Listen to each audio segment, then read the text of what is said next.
Hey guys, thank you. This is Steve with You Own the Recipe. Thank you for joining me today. Today we're going to be doing a shrimp cake. A little bit different than a crab cake, but you can do this one of two different methods. I'll post the recipe for you guys at the very end of this, so don't worry about taking notes. Just wait till the end, pause it, write everything down. You're good to go. Also have an interactive Facebook page. Please join us. We throw around all kinds of great stuff. People doing different twists, different fun things and everything else. But let's get to this recipe, okay? Pretty easy, all right? The recipe is for 1 pound, but since my wife and I love these things so much, I'm doing 2 pounds, so I kind of doubled the recipe. So, green onions, as thin as you can cut them. Red bell peppers, small as you can cut them. I got a video on how to dice and slice. Please pay attention to that. Lemon zest, all right? So what you want to do is just zest it. You could use either microplane, or if you've got one of these old school graters, that works just as fine. Whatever you do, don't throw this little guy away, okay? Because what we're going to do, I need these lemons to do the roasted lemon garlic aioli, all right? So we've introduced these guys.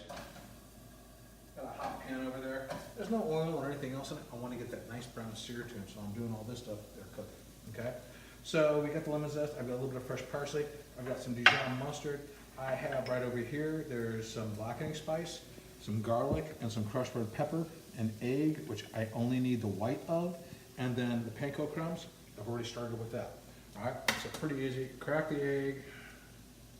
Dun, dun, dun. Throw that in there. We're good to go. The yolk's in there. I'm not going to stress about it. On a food processor, we got these lovely Gulf shrimp in there. I want these things to get to about a medium, not too small. If they get too small, then it kind of takes away from everything.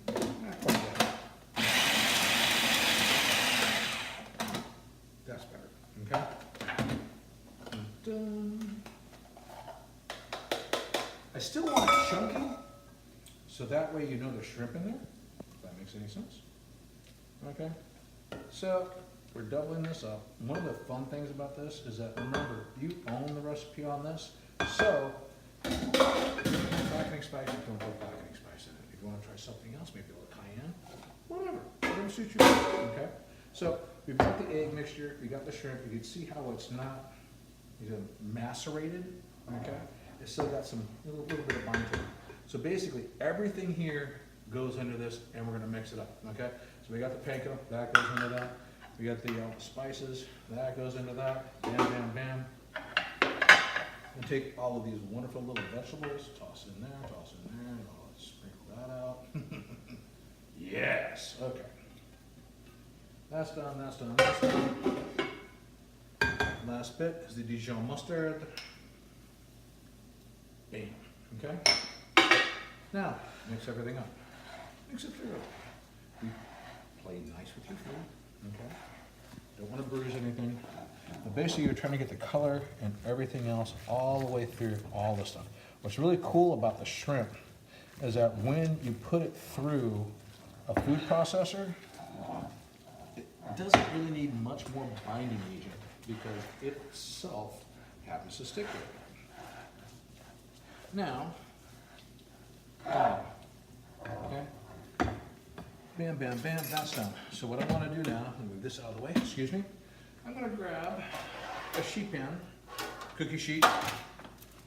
Wax paper works best, parchment paper, plastic wrap to make whatever you want to do, whether you're going to do balls or you're going to do cakes. We're going to do some cakes today.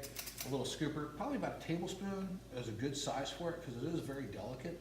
You don't want to season, we're going to bread these up in a little bit, but not right now. Use plain panko crumbs. You don't want any other seasonings to really offset what you've got going on in here already, okay? So, I'm just going to take these guys, spoon them out,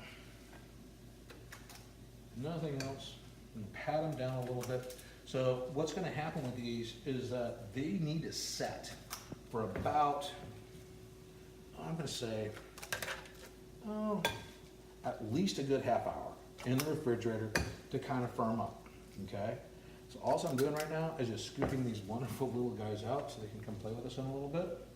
I don't want them too big, okay? And I don't want them too small, but you can use these as an appetizer or the main dish.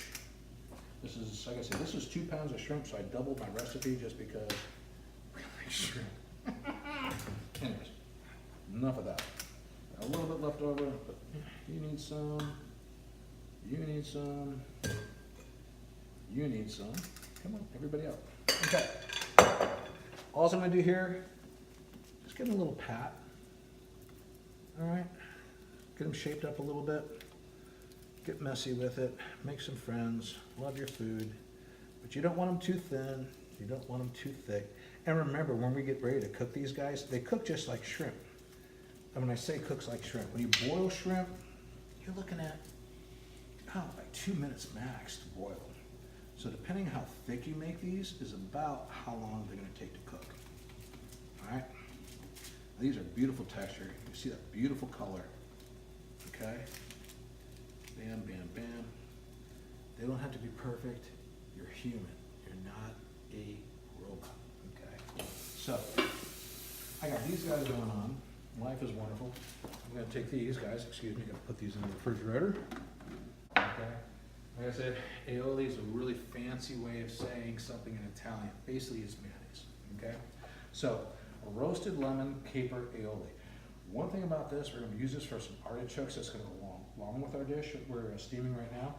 And you don't wanna add any salt to this, okay? The capers have enough salt. So I have 1 cup of some Hellmann's mayonnaise, heavy duty mayonnaise. Try to get what you like to cook with, all right? I always prefer, if you're gonna cook, cook with the best, all right?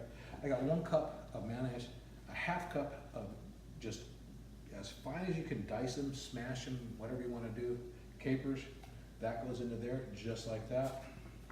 I'm gonna go grab my lemons. Same time, I'm gonna sear off the shrimp with my panko crumbs. And just squeeze that right into there, okay? So roasting a lemon, or searing it, is actually gonna really develop the flavor so much. It adds just a completely different level, if I can say what I'm talking about there. These other 2 lemons I'm saving back for when my artichokes come out, okay? So I'm gonna mix all this up, stir it up real quick, I'm gonna put that in the refrigerator. So right now, guess what? We're gonna be back with the magic of television. Wife and I are gonna go play about an hour or 2 of bocce with a bottle of wine, and we'll be back to finish this stuff off, okay? Hey guys, all right, so bocce was a lot of fun. I love that game, it's just fun to get out. I learned a couple things, I'm not gonna lie to you on this one. So the first batch I didn't like the way it turned out. So I wanted to tweak it a little bit more, okay? I'm gonna have a recipe posted at the very end of this video. A couple seconds, just pause the screen a little bit. You can write it down, screenshot it, whatever you wanna do. But what I learned in the first batch is that I didn't take the time when I was taking that shrimp before I put it into the Cuisinart to dry it. The texture was completely different. So when I was trying to bread it and everything else, it was falling apart, and I just wasn't that happy.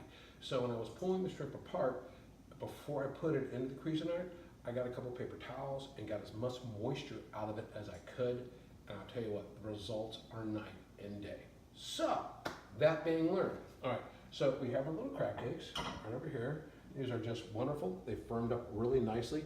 Instead of putting them into the refrigerator though, I did flash them in the freezer for about 10 minutes so they got nice and firm, okay? Not a big deal, all right? So we got the panko.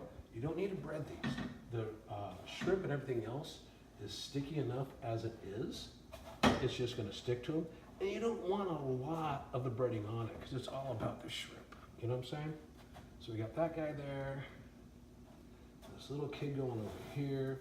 We're using smooth olive oil, okay? It's meant for high heat. If you're on a Facebook page and everything else, you're gonna realize there's a difference between a smooth olive oil, it's made for marinades, and then a hardier olive oil that can take high heat. So you really taste the difference actually, especially in your marinades and salad dressings and stuff. All right, so we got a nice little coating, all right? So you see that? I didn't need any egg wash or anything else like that, anything crazy. I'm gonna take this little guy. Let's actually turn that up just a hair. This other little guy. I'm just gonna set him in there. I'm gonna kick the heat up a little bit. they're gonna take maybe, depending how big you make them, I'm gonna say about 2 minutes aside, okay? So we got this going on here, and we'll let these guys get nice and golden brown. And it's gonna cook pretty quick, just like a regular shrimp does. So like when you're boiling shrimp, you see the recipe that I have on my webpage, you know, making the perfect boiled shrimp, it doesn't take long. But the trick I do to that is a little bit different than most steaks. Everybody wants to put it to a full boil. Don't do that. Watch the video, you might learn a little something, especially about shrimp as well. So, this is gonna cook real quick, okay? Now, in the recipe you're also gonna see, this is the roasted lemon, caper, and mayonnaise dip. This is what's gonna go on this. It's got a little bit of cayenne, and the recipe's on there as well. I like coating with a little bit of cayenne just to give it a little bit of kick as well. All right, then we're gonna drizzle this over the top. We're gonna do this as an appetizer today, and then you can do it as a main course, and you can do it as the only course for us, I care, because I love shrimp anyway. So this is what's gonna go on top of these as soon as these little guys cook. What we're gonna do, I'm gonna get these guys cooking. Give it a little push around the stove. I'm gonna flip them over, get them all nice and golden brown, and guess what? I'm gonna come back, I'm gonna show you the last flip on this stuff, and then we're gonna plate this up. Hold that thought. Okay, so this is where we're at. We cooked for about 2 minutes on one side. We flipped them over. Yeah, go probably, just say about, half, 30 seconds left, okay? So I learned a lot of things about tweaking this recipe. And I love about the whole thing about you owning the recipe. Because as you own the recipe and you play with it, you actually kind of get to develop how it's going to come out for you. So, me liking to play with it a little bit, I found a couple of things. Number one, when you put the egg white into the Cuisinart, whip it, all right? When it starts to get that white foam, then add all your wet ingredients into it. Then, once that gets done, put your dry spices into it, hit it again, then add the shrimp, okay? Just take it about 3 or 4 times. You can actually play and tweak this thing to get it just perfect, okay? Remember, use the right olive oil, high heat, not the low and savory, so it doesn't burn your food. And guess what? These guys are just about ready. So, you have a nice golden brown on both sides of this, okay? Don't overcook it, whatever you do, because if you overcook it, guess what? It's not gonna come out the way you want it to. And no one likes dried out shrimp, okay? So we got these beautiful little guys over here. A little lemon, a little avocado, just to kind of have a side treatment to go along with the little appetizer we're gonna serve tonight. I'm gonna put one over here, I'm gonna drop one right over here. And we have the roasted lemon caper dressing for that. Put that out of the way. Couple spoons, just nice. Okay, it sat up in the refrigerator for maybe about 30 minutes while everything else was melting out. A little cayenne for garnish. Folks, and that is it. This is a shrimp cake with a roasted lemon caper aioli, otherwise Italian for mayonnaise, okay? Hey, I hope you enjoyed this little episode. I appreciate everybody's support. Join me on Facebook, please. Look forward to seeing everybody again. Steve out.